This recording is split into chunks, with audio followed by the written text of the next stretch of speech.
بسم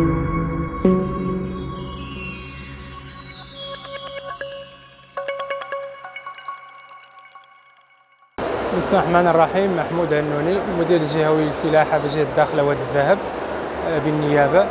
تأتي مشاركة جهة الداخلة وادي الذهب في هذا الملتقى الدولي بمكناس من أجل التعريف بالمؤهلات الفلاحية التي تتخذ بها مدينة الداخلة، والتي أصبحت تستقطب مجموعة من المستثمرين الفلاحيين الوطنيين وحتى الدوليين. بالنسبة للعمل المدير الجهوي الفلاحية كتعمل على مخطط جهوي من 2020-2030 عبر تقريبا 300 مشروع باستفادة 9000 مستفيد. من بين أهم هذه المشاريع نجد مشروع إحداث مدار سقوي على مساحة 5000 هكتار. هذا المدار السقوي سيرفع المساحة المسقية إلى 6 مرات مقارنة بالمساحة الحالية.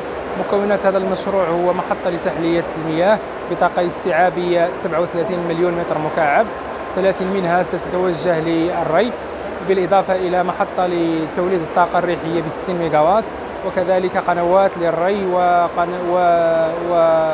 ومسالك قروية.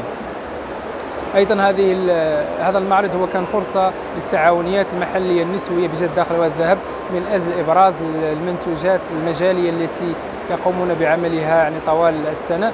من بين هذه المنتوجات نجد مشتقات حليب الإبل، مشتقات حليب ومشتقات لحم الإبل، وكذلك الكسكس الخماسي وبعض